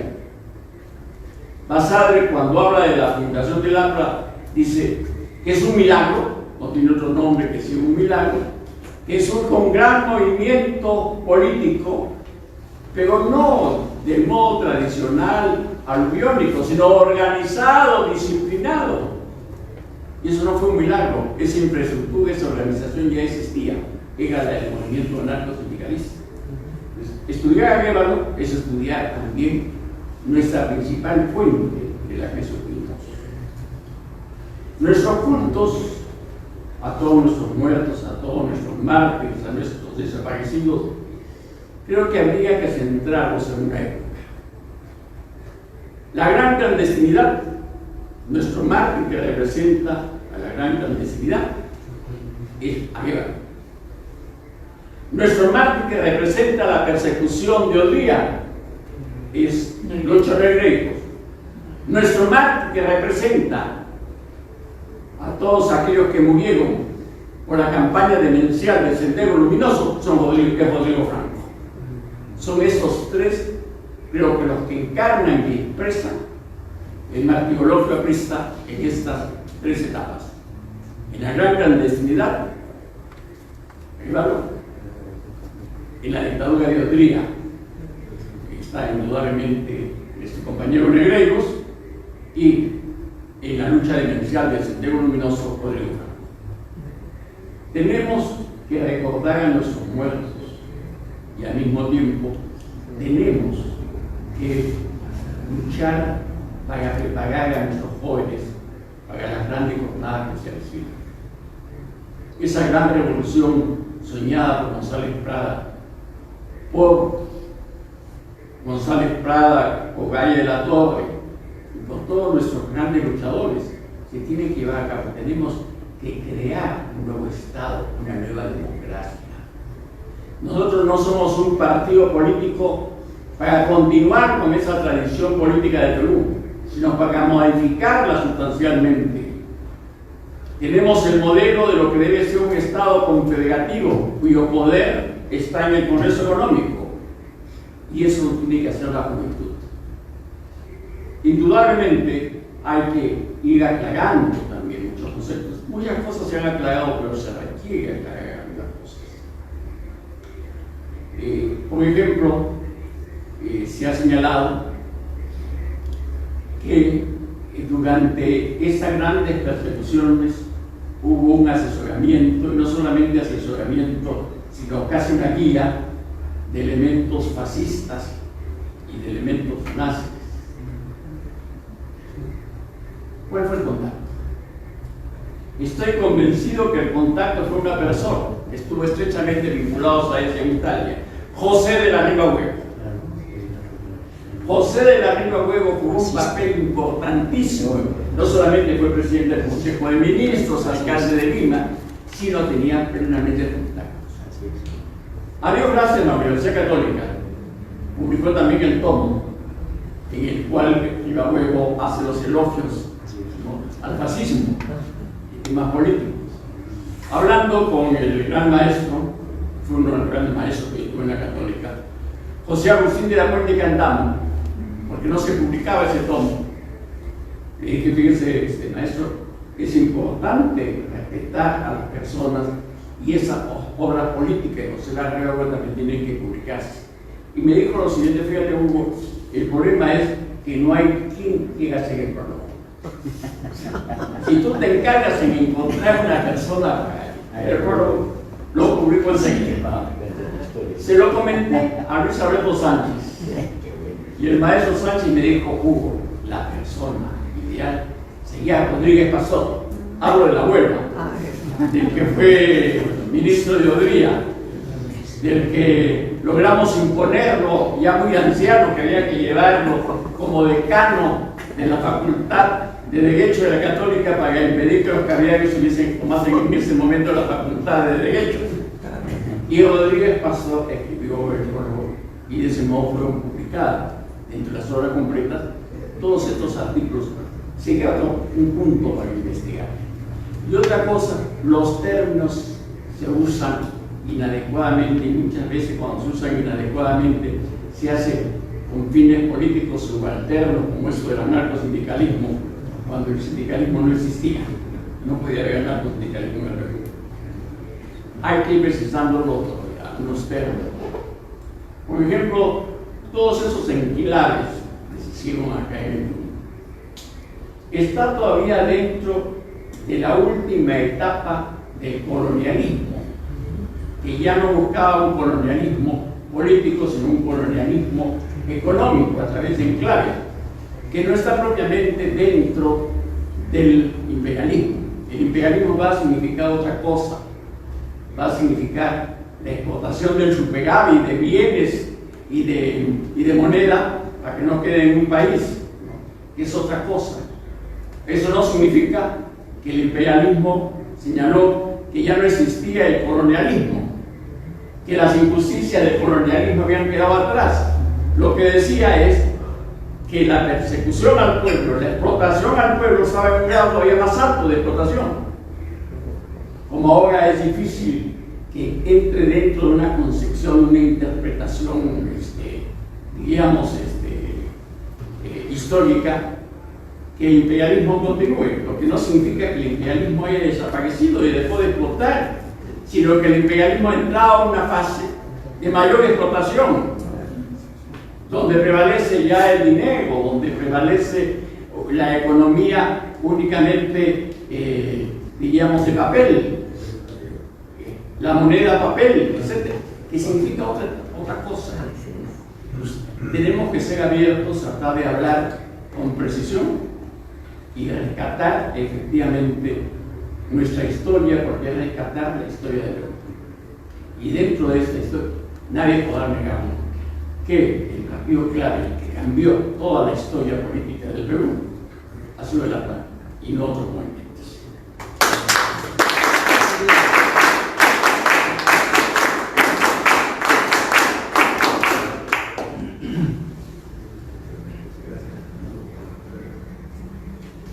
Muchas gracias, compañero. Felicitaciones, como siempre, por sus intervenciones. Y la Casa del Pueblo Miraflores saluda la presencia del secretario provincial del Callao, compañero Carlos Chamochumbi, que está con nosotros.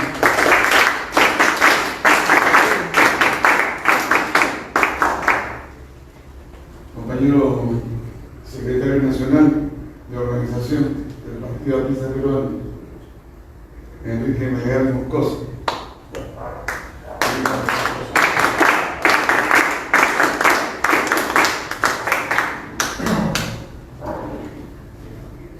Compañero maestro Hugo García Sabatesi, compañero Luciano Ponce, después, compañeros presentes, después de esta brillante y aleccionadora exposición,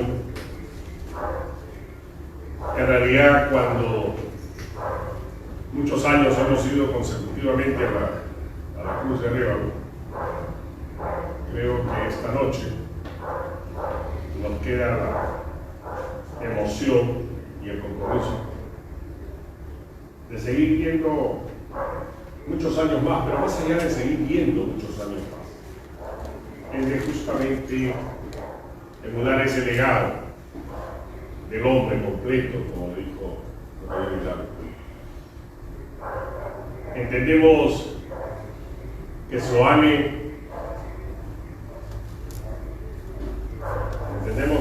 Manuel Arévalo es no solamente ya historia, sino además ejemplo a seguir. Y algo que quiero rescatar, y a veces traspolando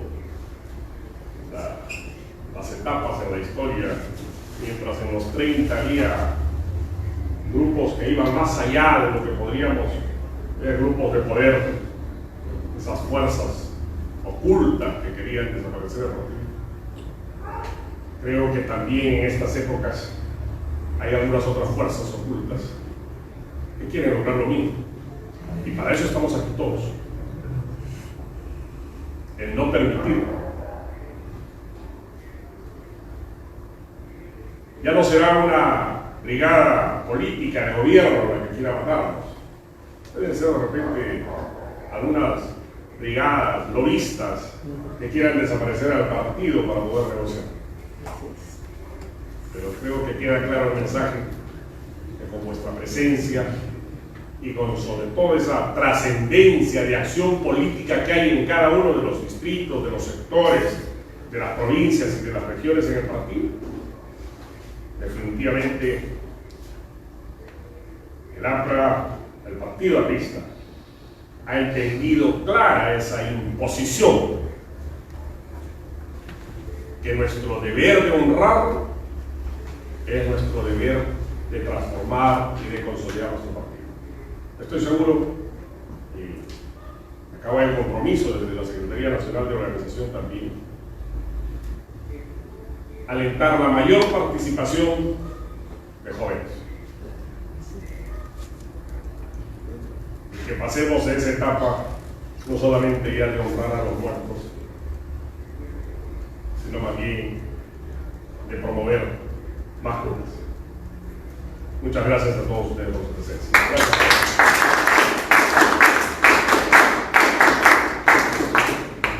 Muchas gracias, compañero Enrique, muchas gracias. Compañero Luciano, felicitaciones nuevamente. Yo muy agradecido como siempre por vuestra presencia. ¿Deseas algo especial? No, si hay alguna pregunta o no sé, encantado de contestar cualquier cosa. Solamente, Compañero Vidal. compañeras y compañeros, muy buenas noches. Reciban ustedes el saludo fraterno, ¿no?, de la base de Bellavista, como director del Círculo de Estudios para el Pueblo. Una vez más, las felicitaciones para quienes han organizado este tipo de eventos que en verdad nos alimenta culturalmente todo el tiempo. Sobre todo infunde esa mística que nosotros debemos tener para poder transmitir después en cada una de nuestras bases. Solamente es una curiosidad, porque cuando estaba en la Universidad Villarreal, bueno, algunos compañeros camaradas, aludiendo a nuestro compañero secretario general, ¿no?, nos decían a nosotros fachos.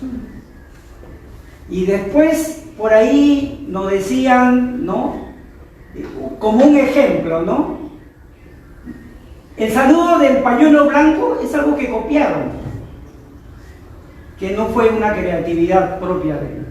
Solamente esa curiosidad que se me ha venido ahorita a la cabeza y que creo que el compañero Hugo puede en algo, ¿no?, ayudarme, ¿no?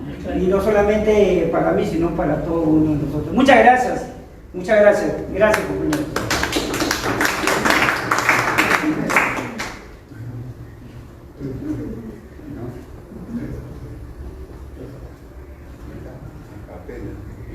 Compañero, en muchos de esos asuntos que podríamos llamar rituales, entra mucho el fenómeno de moda. El pañuelo puede significar muchas cosas, ¿no? Pero es un rito, diríamos, que estaba de moda en un momento determinado. donde el sentido que se quiso dar más bien es que tenemos que tener el vuelo de paloma. Pero eso está dentro de él. Indudablemente, también en algún momento los mismos libertarios usaban en algunos sectores los pañuelos.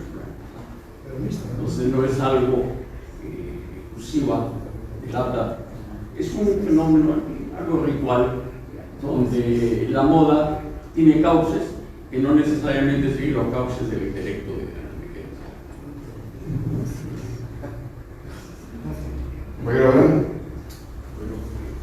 Yo solamente quiero decir lo siguiente, que antes de la intervención del compañero Luciano Ponce, yo me acerqué a él y le dije, pues, mira, yo tengo muchos años de aprista, pero sin embargo hay tantos personajes, y cierto es que no todos, y muy pocos, casi contados por los dedos, que son muchos dedos, pero de una mano para contar, hay personas que conocen la vida de cada uno de los grandes, ¿no?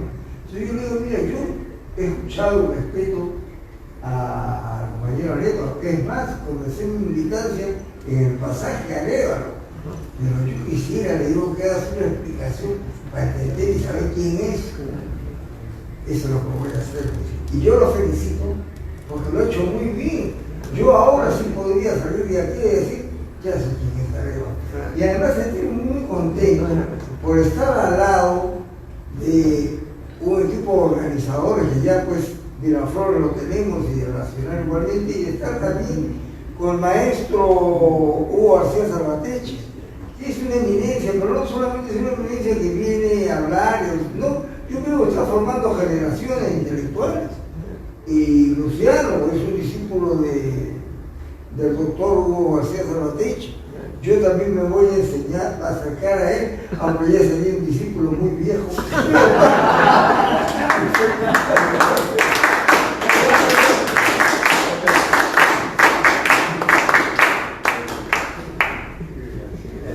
Compañero, bueno, no hay edad para aprender, compañero, ¿no?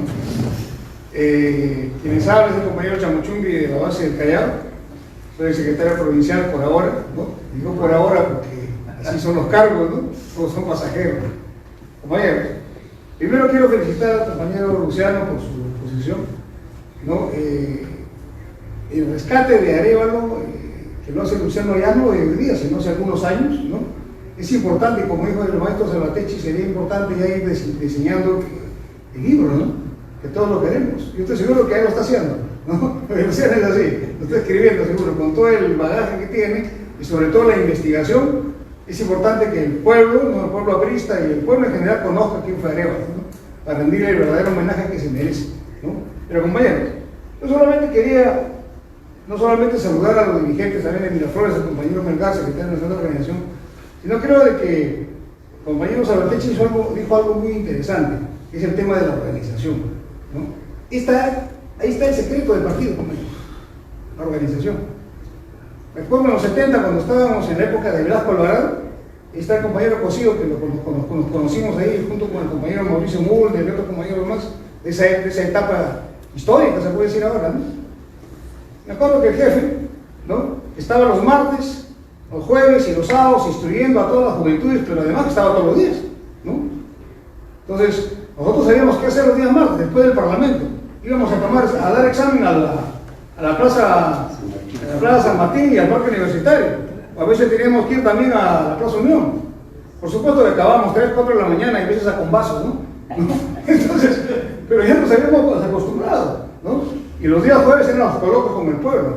Una cosa interesantísima, ¿no? Ahí lo escuché por primera vez al compañero Salvatech en un coloquio, ¿de acuerdo, no? El compañero todavía estaba con el pelo castaño o rubio, creo. Y ahora nos parecemos todos con el pelo blanco, ¿no? Pero mire usted, compañero, y los días sábados después de dirigentes, ¿no? Después allá en la torre, ¿no? Me acuerdo que las compañeras llegaban con su torta. ¿Cuántos compañeros hay? 20, en 20 pedazos repartía la torta. Cada uno le daba su tortita. Le gustaba mucho la torta de chocolate, ¿de acuerdo? ¿No? Y su té. ¿No? Y de ahí salíamos a las calles. No nos quedábamos ahí, compañero.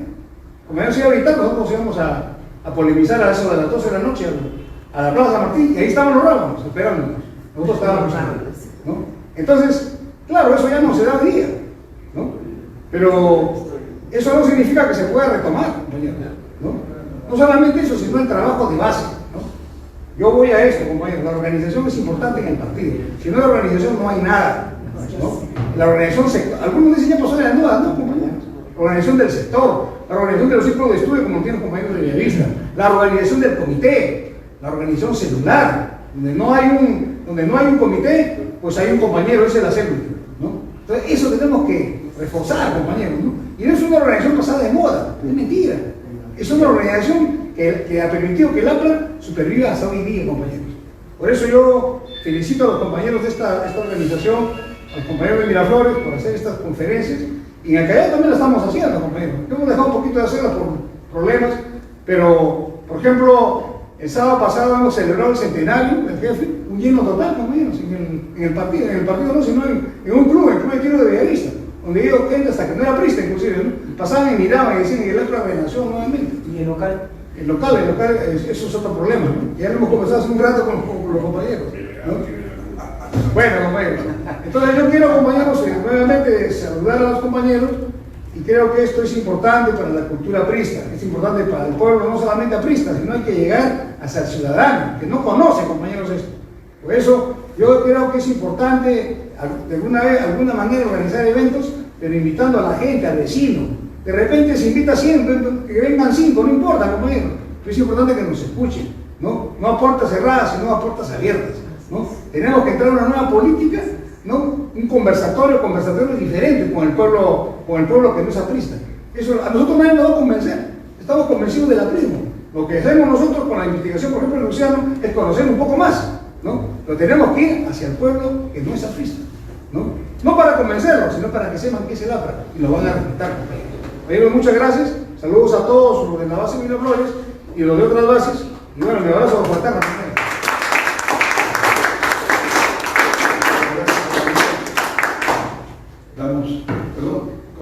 Buenas noches.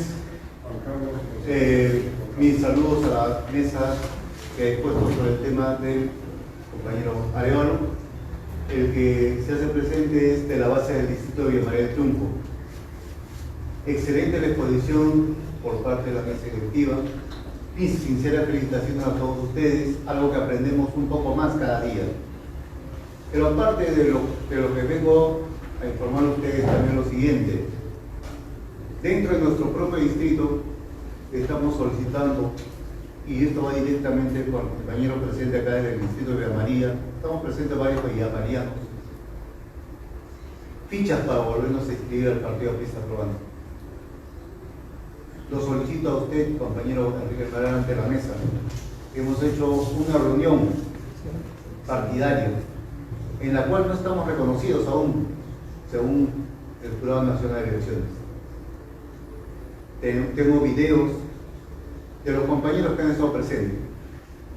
Solicito a usted, con este atrevimiento hacia la mesa, porque no es el momento de repente oportuno, solicitarlo a usted, compañero Enrique Herrera, que se nos brinde esas fichas para ser partícipes del partido Aprista Peruano. Gracias, compañero.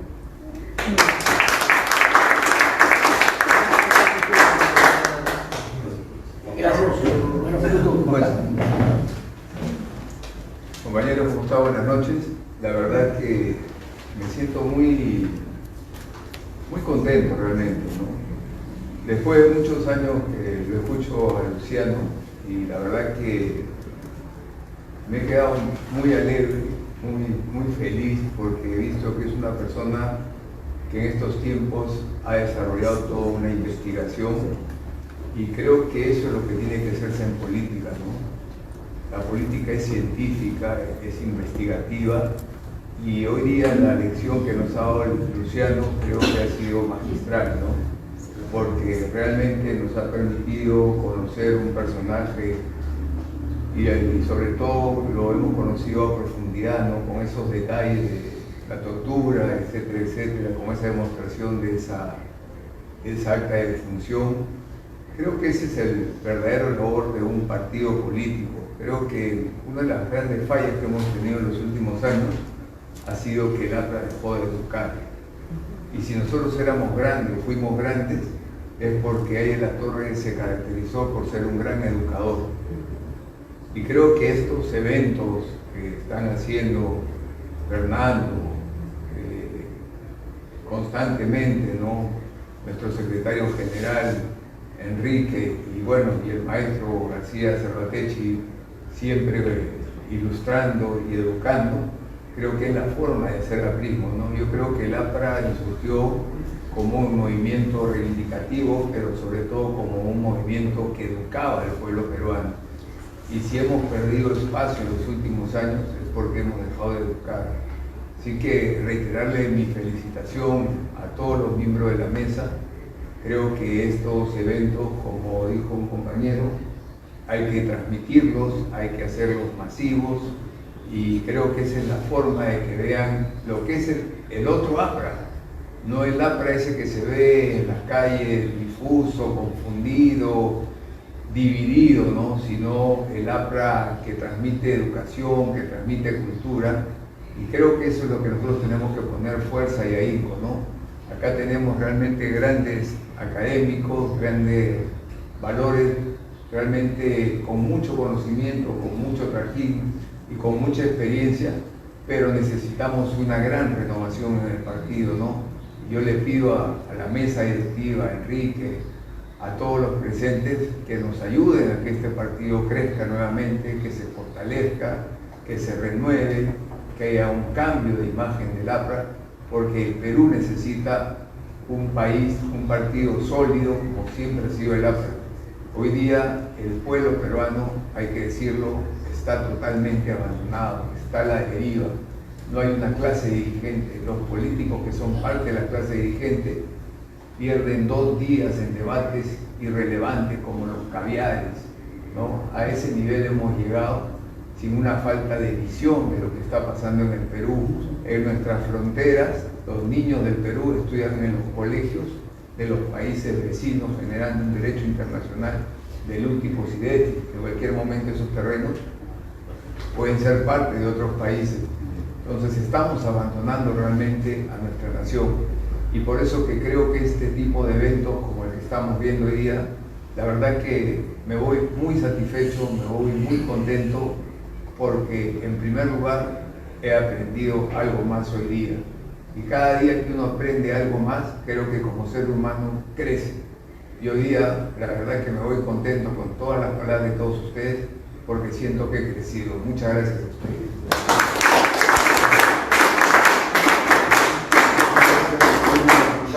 El día de ayer va a ser su cumpleaños también. Sí,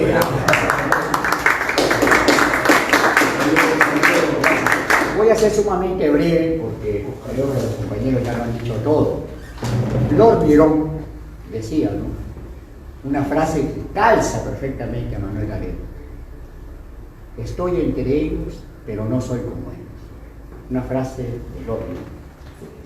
Bueno, Arévalo, pues, épico, legendario, ¿no?, trascendental. No voy a abundar porque la mesa, los expositores. Quiero solamente rescatar algo que se ha dicho y que también viene a pelo con otro gran personaje que también estuvo ligado al aprismo y a Víctor Raúl, César Vallejo, que el 16 de marzo cumpliría 1 año más de vida, nació un 16 de marzo del 92, y que también se ha invisibilizado, se ha oscurecido por intereses, vamos a decirlo, por historiadores, entre comillas, muy selectivos. Han invisibilizado esa gran amistad que tuvo con el APRA y con Víctor Raúl en sus inicios. Y eso lo sabe seguro muy bien el maestro Cervatechi. Y creo que pasa lo mismo, lo que ha pasado, ha sucedido con Aya y Mariátegui, ¿no? Esa humareda para invisibilizar esa cercanía que existía entre la Torre y Mariátegui. Y creo que la Comisión del Centenario, y acá me permito, como lo ha dicho también el compañero Juan Carlos Sánchez, una reflexión en voz alta, con un ánimo fraterno pero constructivo, porque si estas reuniones no sirven para expresar libremente nuestras reflexiones, creo que tendría poco eco. Creo que el partido y esta Comisión del Centenario le debe, y exigimos un homenaje a nivel no solamente nacional, ¿por qué no a nivel continental, a ese Groón, a nuestro mártir, de los muchos, a nuestro Cristo civil, como lo ha repetido el compañero, una frase de un poeta aprista, Manuel Arévalo. Y creo también que se debe un homenaje a César Vallejo, porque Vallejo también estuvo ligado a nuestro reunión. Eso solamente quería expresar, mis reiteradas felicitaciones, no abundo más porque ya estoy acostumbrado a aprender de esos expositores. Gracias.